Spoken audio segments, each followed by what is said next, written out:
आप सभी को जय सिया राम। अभी हम चित्रकूट में हैं और ये टाटी घाट का एक मुख्य स्थान है।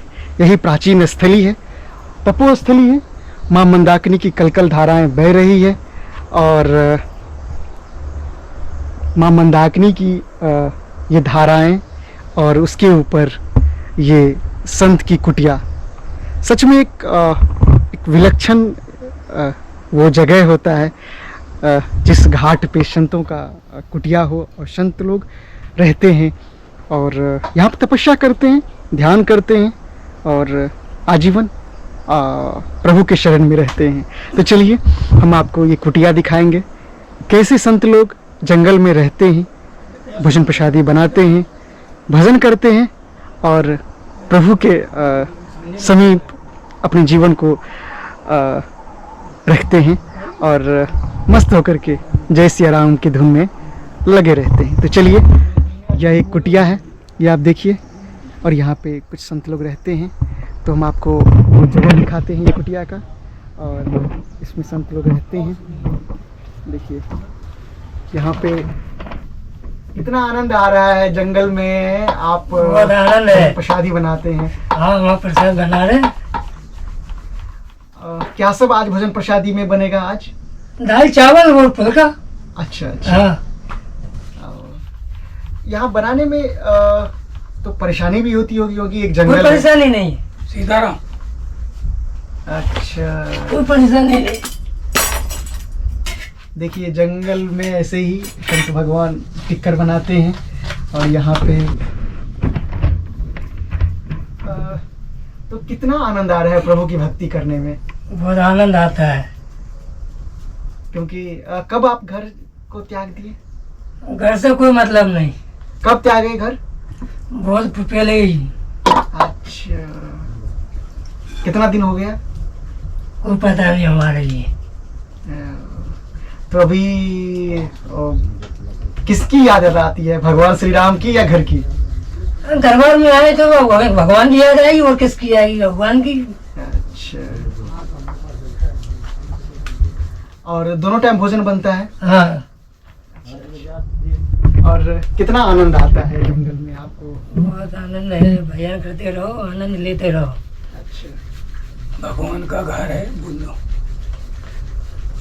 और यहाँ पे संत लोगों का देखिए किस तरह से रहते हैं और यहाँ पे भोजन प्रसादी बनाने में भी असुविधा होती है और लकड़ी पे बनाना थोड़ा। अच्छा, आप गैस पे नहीं बनाते हैं? नहीं, लकड़ी की बनाते हम। अच्छा,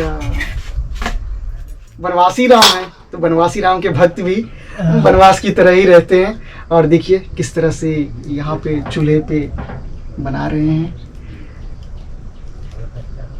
तो भोजन प्रसादी बनाने में आपको कोई परेशानी भी होती है? नहीं, कोई परेशानी नहीं। प्रसाद है, संतों को प्रसाद है, संतों की सेवा है। अच्छा, ये समय बड़ी भाग्य की सेवा किसी को, हर किसी को नहीं मिल पाती। अच्छा अच्छा। दुर्लभ की बात होती है। बहुत बड़े बड़े संतों की सेवा करने का बहुत बड़ा लाभ मिलता है। अच्छा हाँ। अच्छा, संत सेवा से कितना पुण्य मिलता है? बहुत पुण्य मिलता है। कोई अगर अतिथि आए या कोई सब भक्ति भी है, वो भी भक्ति भी भगवान की तरह होता है। अच्छा, हाँ। भक्ति भी भगवान की तरह। हाँ। अच्छा, और ये लकड़ी कहाँ से लाते हैं आप लोग? लकड़ी जंगल है, जंगल से कटवाते हैं। अच्छा अच्छा। हाँ। तो चूल्हे पे ही भोजन प्रसादी बनता है जी। और देखिए यहाँ पे ऊपर में टिक्कर बनता है।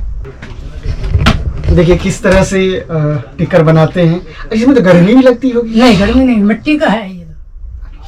ठंडक रहती है इसमें। ठंडक रहती है? हाँ। अच्छा, आनंद आता है बहुत। आनंद आता है भगवान की कृपा से। संत लोग भोजन प्रसादी कैसे बनाते हैं वो हमने देखा।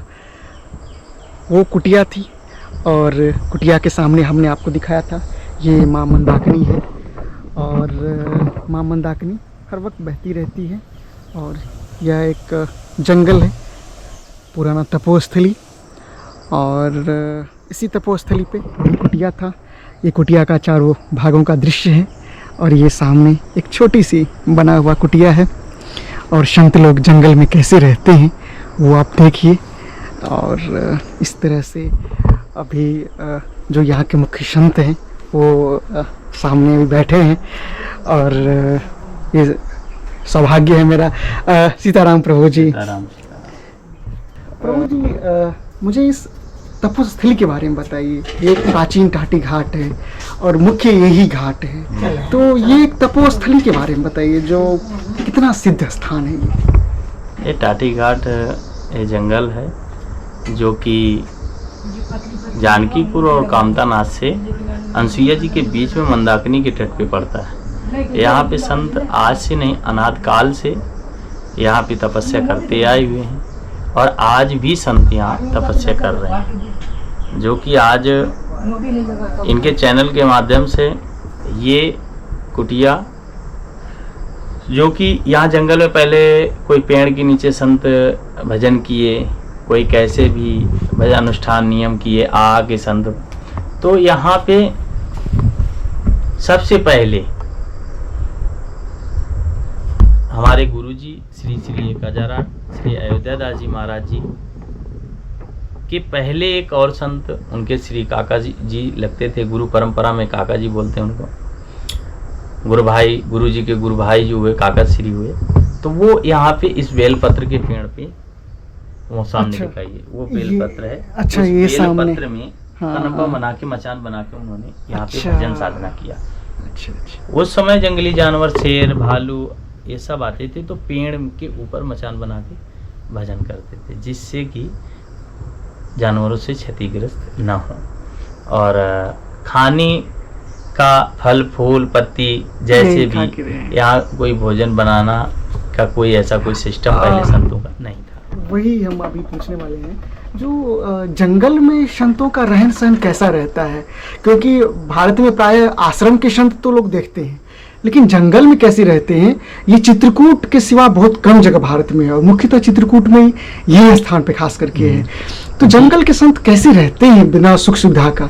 जंगल के संत देखो, ये भगवान की कृपा है और परमात्मा के अगर हम पथ पे चलेंगे तो परमात्मा की कृपा रहती है हमारे ऊपर, जो कि हम भी जब शुरू में संत पथ पे नहीं आए तो हम भी डरते थे कि जंगल में कैसे रहेंगे।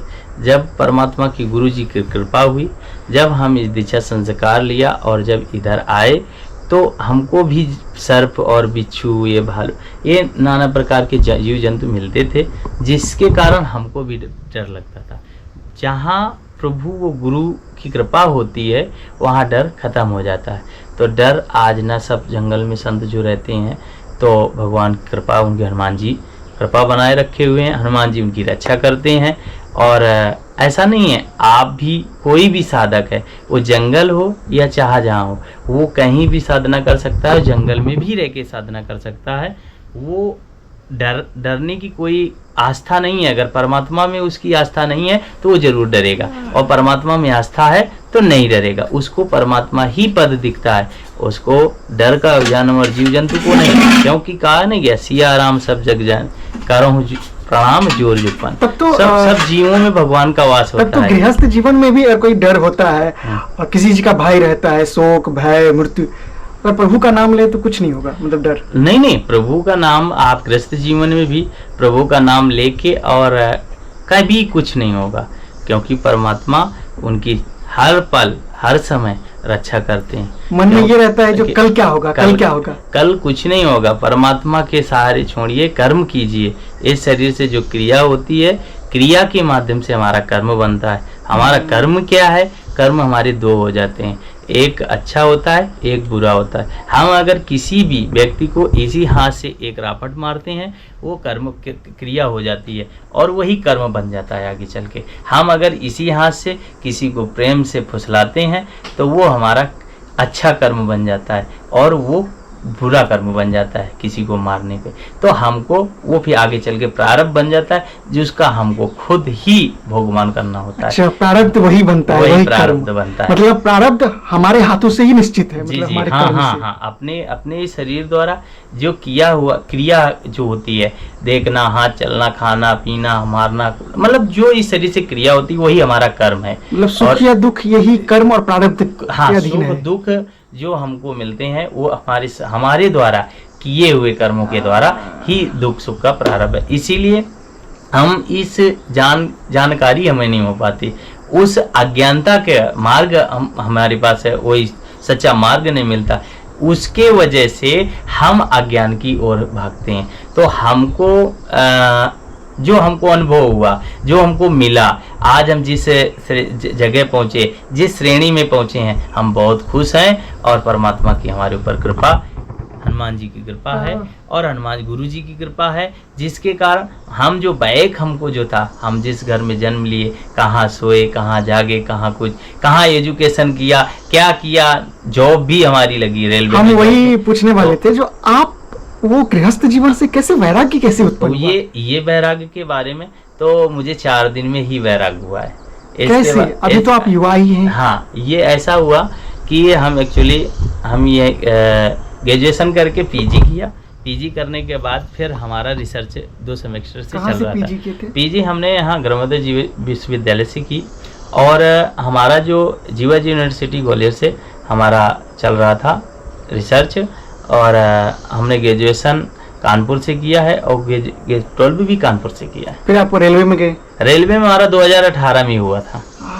किस ठीक है ना? डिपार्टमेंट में? हमारा ये चतुर्थ श्रेणी में हुआ। अच्छा। और 2015 में इंदौर में हम कौटिल्य से, वहाँ से हमने रिसर्च वो किया, कोचिंग किया, जिससे MPPSC की भी हमने तैयारी की है। इतनी अच्छी मेंस दुनिया तक। को छोड़ करके फिर? नहीं, ये अच्छी दुनिया वो भी है और उससे बढ़ के अच्छी है दुनिया। क्योंकि ये अच्छी दुनिया इसलिए है कि इस पथ में परमात्मा हमको मिलते हैं और परमात्मा की कृपा रहती है। परमात्मा उसमें भी मिलते हैं, ऐसा नहीं है, उसमें भी हम बहुत सारे लोगों की सेवाएं दे सकते थे, परंतु भगवान सबको चुन रहा है। भगवान ही सबको व्यवस्थित करके किसी को कर्म के अनुसार वो भेड़ और बकरी और पेड़ और पौधे ये सब बनता है। तो इसीलिए हम सभी दर्शकों से यही कहना चाहते हैं कि भगवान का भजन जरूर करें। जिसने मुझे भेजा है, जिसके लिए भेजा है, वो ये है कि भगवान का नाम जप करना। नाम जप से बढ़ के कुछ नहीं है। और नाम जप जो भी कर रहा है, संत जैसे आप, संत के पास हम आए, संत से दर्शन करते थे, संतों के संदिग्ध में रहे, जिसकी वजह से आज परमात्मा हमारे ऊपर संत गुरुजनों ने कृपा बना दी, जिसकी वजह से मैं भगवान के चरणों में चला गया और मुझे बड़ा आनंद है। और हम इस शरीर के द्वारा जिसको किसी न किसी को, हम धर्म प्रचारक हैं, ये शरीर हम किसी से बोले या ना बोले, अपने हिंदू धर्म के प्रचारक हैं। हमको कोई भी देखता है, यही बोलता है, प्रणाम करता है, नमन करता है, और एक हिंदू धर्म के साधु ऋषि परंपरा को हम चला रहे हैं। ये हमने, परमात्मा सबको ड्यूटी देता है, अपने अपने हिसाब से दे रहा है। ठीक है। संत जी के पास आने के बाद पता चलता है जो हम जिस दुनिया में जी रहे हैं, वो दुनिया और ये दुनिया में क्या फर्क है, और सत्य यही है। इसमें फर्क भी बता रहे हैं। इसमें फर्क ये है कि उसमें क्या है ना, उसमें जो है तो मेरा है, इसमें कुछ मेरा नहीं है। उसमें बोलते हैं ना, मैंने मकान बनाया, ये मेरा है, ये घर बनाया मेरा, ये मेरा बेटा है, मगर कोई किसी का नहीं है। सच में यही बात है। सब छूट जाएगा, चला जाएगा। इसीलिए इसमें क्या है ना, इसमें मेरा कुछ है ही नहीं। मैं जब घर से आया तो मैं कुछ नहीं, मेरे गुरुजी ने मुझे मेरे पैंट बुस्कट सब कुछ उतरवा दिए, सब कुछ। और सब कुछ उतारने के बाद कपड़े वस्त्र ये सब भगवान का है, भक्तों का है, मेरा कुछ है ही नहीं। आज भी ये शरीर भी मेरा नहीं है। इस शरीर से जो अहम करता है, घमंड करता है, उसका चूर हो जाएगा। परमात्मा सबकी देख रहे हैं, परमात्मा सबके साथ हैं, परमात्मा सबका विकास करने को प्रयास करते हैं। खुद ही हम अपने कर्मों द्वारा अपना विकास रोक देते हैं। इसीलिए हमें भगवान की हर पल हर समय भगवान के प्रति ही निमित्त कार्य करना चाहिए, जिसके कारण कोई भी कार्य इस ग्रस्त जीवन में क्यों या संत जीवन के कोई भी किसी भी की कोई तकलीफ दुख नहीं आएगा, ना संकट आएगा। और भगवान का जब हाँ भगवान तक पहुंचने के लिए हमको रास्ता कौन दिखाता है? एक ही संसार में है संत, जो संत ऋषि परंपरा से जुड़े हुए हैं। उन संतों को भगवान के ही पथ के पास पहुंचाने का कार्य करते हैं। तो हमें संतों से दूर नहीं रहना चाहिए। हमारा हिंदू धर्म में जो भाई हिंदू धर्म से हैं, सब अपने अपने धर्म का पालन कर रहे हैं। इस्लाम हो चाहे क्रिश्चियन हो, कोई भी हो, चाहे हिंदू धर्म, मतलब हम अपने धर्मों को समझें। हमारा धर्म क्या है? हमारा धर्म सनातन धर्म है। इस सनातन धर्म में वो धर्म एक जो है, धर्म यही है कि हमको इंगित सिखाता है, बताता है कि इस पथ पे चलो तो आपका परमात्मा का जीवन, परमात्मा की कृपा आपको तभी परमात्मा का तभी हमको अनुभव होगा कि मेरा जन्म क्यों, किस लिए हुआ, क्या वास्तव में क्या है मेरा जन्म होने के लिए। ठीक है ना? इसलिए जन्म हमारा यहाँ हुआ है भगवान का भजन करने के लिए। और ये तो भौतिक है। जैसे आपने कुछ पहले आपने क्वेश्चन किया कि महाराज जी जंगल में कैसे रहते हैं, जंगल में संत क्यों रहते हैं, जंगल में क्यों भगते हैं? जंगल का भगने का और रहने का कारण यही है कि जंगल में जो पेड़ पौधे, वृक्ष, नदी, जीव जंतु, ये सब प्रकृति है। इस प्रकृति के अंदर ब्रह्म जो हमारा वो परमात्मा है, वो ना उसका आकार है, ना कोई निगराकार है, मतलब ना कोई आकार है, ना कोई देख सकता है, ना कोई उसे पहचान सकता है। यही ब्रह्म है प्रकृति। इसीलिए इस प्रकृति के अंदर रह के हमें बड़ी संतुष्टि मिलती है, वो ऊर्जा मिलती है, और वो परमात्मा हमको पल पल हर समय हमारी रक्षा करते हैं। और हम उन्हीं जंगलों में, उन्हीं सर्प, उन्हीं जीव जंतुओं के बीच में रह के हमारा साधना भजन और बहुत अच्छे से। तो संत जो जंगलों में रहते हैं, संत हर जगह धर्म का प्रचार कर रहे हैं। हाँ, संत कोई बुरा नहीं होता।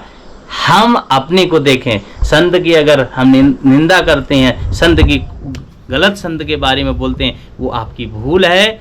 आपको पक्का स्वयं आपको कष्ट मिलेगा। आप संत से ज्ञान पूछिए, संत की निंदा के बारे में मत कीजिए, क्योंकि संत अगर इस जगत में ना होता तो ये सृष्टि विहीन हो जाती। संत ही हमारे उस परमात्मा के पद पे वही धर्म के बारे में बताते हैं। संत ही एक मार्ग रास्ता है जो संत से जुड़ के अपने जीवन का कृतार्थ कर सकता है। जय जय श्री सीताराम। ये संत भगवान का एक छोटी सी कुटिया है, और इसी कुटिया के चारों तरफ ऐसा दृश्य है। और यह बेलपत्र का वृक्ष है, और यहाँ पे भी बेलपत्र का झाड़ है। और ऊपर में प्रभु जी गौ भी रखे हैं, हम आपको वो दिखाते हैं। कितनी अच्छी गौ पालन करते हैं प्रभु जी। और यहाँ पे यह एक झाड़ है, ये प्रभु जी का ये कुटिया है। ये ऊपर वाला भाग है कुटिया का, जहाँ पे नीचे में संत भगवान रहते हैं, और ऊपर में ऐसे ही झाड़ सब रहता है। और फिर यहाँ फूलों का झाड़ है, और ये गौशाला है। और यहाँ पे एक संत भगवान है। यहाँ पे प्रभु जी क्या गायों की रक्षा होती है, गाय रहते हैं यहाँ पे। हाँ, गाय की रक्षा होती है, गौ सेवा होती है। हाँ, यही गाय है। हाँ, गौशाला यहाँ बनना। यहाँ एक बच्चे हैं। हाँ, बच्चा है, बछड़ा बच्चिया। अच्छा, गौ सेवा प्रतिदिन होता है। हाँ, गौ प्रतिदिन सेवा होती है, और अच्छे से होती है। और देखिए कितना अच्छा ये बनाया गया है। हाँ। ये जंगलों में ऐसे ही बनता है घर। ये जंगल का घर है, देखिए कितना अच्छा है। ये जंगल का घर ऐसे ही रहता है, जंगल में घर। और इसमें गाय का पालन होता है। और ये देखिए, ये कुटिया का अंदर का भाग है। इसमें ही गाय रहते हैं, इसमें गाय रहते हैं प्रभु जी। और ये गाय हैं। चलिए अब इस वीडियो को यहीं समाप्त करते हैं, और प्रभु जी से अनुमति लेते हैं, आदेश लेते हैं, अब इस वीडियो को यहीं समाप्त करें। जय सिया राम। जय श्री राम।